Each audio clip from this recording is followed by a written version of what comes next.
اس لیے قرآن مجید نے کہا جاب اجلن سمین، دو لفظ ہیں، اور جاب اجلن حنیذ بھی ہے۔ فراغ الی اہلہ، گھر گئے اور گھر والوں سے کہا کہ مہمان اچانک اتنے آ گئے ہیں، میں ایک بڑا جانور ذبح کر دیتا ہوں، تم اس کو تل بھون کر کے جلدی سے کھلا دو۔ معلوم تھا 25-30 سے 20-25-30 سے کم نہیں ہوں گے، یعنی کہا کہ ایک مرغی ذبح کر دو، کھلا دیں گے ان کو، یا دال چاول بنا دو۔ معلوم تھا کوئی ٹولی تھی اچھی خاصی۔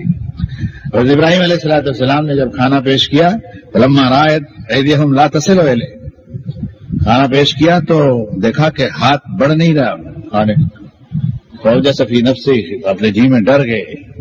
وہ کہتے ہیں اس زمانے میں کتھا پرچلت تھی اور اب بھی ہے کہ اگر کسی کو شبخون مارنی ہو، اس کا نقصان کرنا ہو، یا اس کو مار ڈالنا ہو، یا اس کے خلاف کوئی کاروائی کرنی ہو، تو اس کے گھر کا کھانا نہیں کھاتے تھے۔ اس لیے نہیں کھاتے تھے کہ کھانے میں نمک ہوگا اور میں نمک حرام کہلاؤں۔ میرے خیال میں بیچارے واجبی تھے، جیسے بھی تھے وہ تھی وہ رسم، اس کی کوئی شرعی حیثیت نہیں ہے، لیکن یہ اس کو مارنا ہے تو اس کے گھر کا کھانا نہیں کھاؤں۔ اور ہمارے یہاں تو برسوں جس کا نمک کھائیے اس کی نمک حرامی کیجیے، ہم اس سے بدتر ہوئے نہیں ہوئے۔ 20-20 25-25 سال کسی کے ساتھ رہتے ہیں تو آئلیوں سے نمک کھایا ہوگا، لیکن جب مخالفت میں آ جاتے ہیں تو اس کی ایک بات کو نہیں رہنے دیتے، چندی اڑا دیتے ہیں اس کی سڑکوں اور اخباروں کے اوپر، اس کے ایک ایک عیب کو گنانے لگتے ہیں۔ تو میں سمجھتا ہوں کہ یہ جو نمک حرامی کا لفظ استعمال نہیں کرتا، میں احتیاط سے اس ممبر پر بے نمکی کا استعمال کرتا ہوں، بڑا بے نمک معاشرہ ہے۔ تو حضرت ابراہیم علیہ السلام نے دیکھا کہ یہ کہیں دشمن قوم کے تو نہیں ہے۔ قالوا لا تخف، فرشتوں نے کہا کہ ڈریے مت، انا ارسلنا الی قوم مجرمین، ہم ایک مجرم قوم کی طرف بھیجے گئے۔ اس سے کئی باتیں نکل گئی۔ قرآن مجید کا ایک کمال ہے، میں کہتا ہوں کلاسیکل لینگویج میں دنیا میں کوئی کتاب اس کے ہم پلہ نہیں مل سکتی کسی زبان کے اندر، یہ قرآن مجید کا وصف ہے۔ کتنے مسائل نکالتے، ایک مسئلہ تو یہ نکالا مہمان نوازی کا، دوسرا مسئلہ یہ نکالا کہ فرشتے نوجوان لڑکوں کی شکل میں آ سکتے ہیں لیکن کھانا کھانے کی قدرت نہیں ہے نا۔ آدمی تھوڑا سا بناوٹ سے ہاتھ پھیلا کے 2-4 نوالے کھا لے، کہا جھگڑے میں میزبان کو بھی ڈالے اور خود بھی پریشانی کے اندر پڑے، ہاتھ نہیں بڑھا، حضرت ڈر گئے۔ تو معلوم تھا کھانا کھانے پر قدرت نہیں ہے، شکل بدلنے پر قدرت ہے۔ جس پر اللہ نے اس کو قادر رکھا ہے وہ کر سکتا ہے، جس پر قادر نہیں ہے اس کو نہیں کر۔ دوسری بات یہ ہے کہ پیغمبر بھی فرشتوں کو اگر انسانی شکل میں آئے پہچان نہیں سکتا۔ پیغمبر اگر عالم الغیب ہو تو بلا وجہ اتنے بڑے جانور کو ذبح کرے گا اور گھر والوں کو پریشان کرے گا کہ چولہا چوکا لگاؤ۔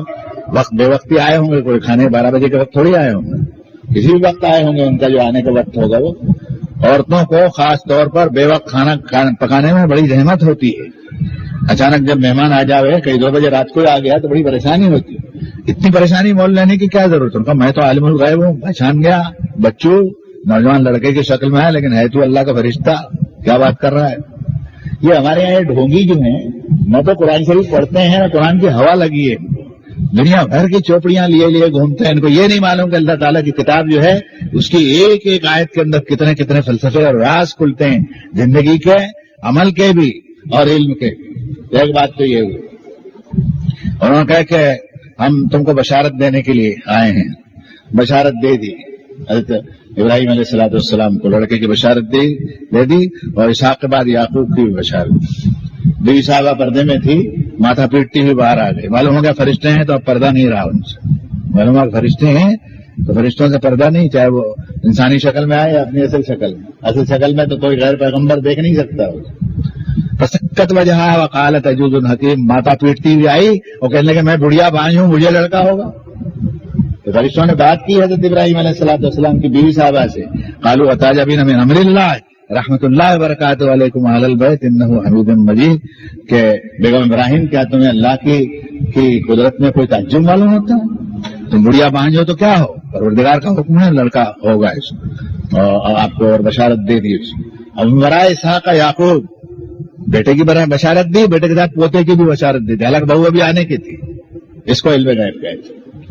لیکن حضرت کو یہ خیال ہوا کہ مجھے لڑکے کی بشارت دینے کے لیے 1-2 فرشتے کافی تھے، اتنی بڑی جماعت کیسے آئی؟ ان کا قال فما خطبکم ایھا المرسلون، کہ اے بھیجے ہوئے فرشتوں تمہارا اور کیا مہم درپیش ہے؟ اور ہم تو اس قوم کو تباہ کرنے کے لیے آئے۔ تو حضرت کے الفاظ قرآن مجید میں قال ان فیھا لوطا، کہ وہاں لوط ہے میرا بھتیجا، ان کے بھتیجے تھے، سدوم کے علاقے میں حضرت بوڑھے ہو گئے تھے، اس وقت ہلچل نہیں کر سکتے تھے، تو اپنے بھتیجے لوط کو بھیجا ان کو سمجھانے کے لیے، ان بےایمانوں کو سمجھاؤ کیا کر رہے ہو یہ، سمجھایا انہوں نے نہیں مان۔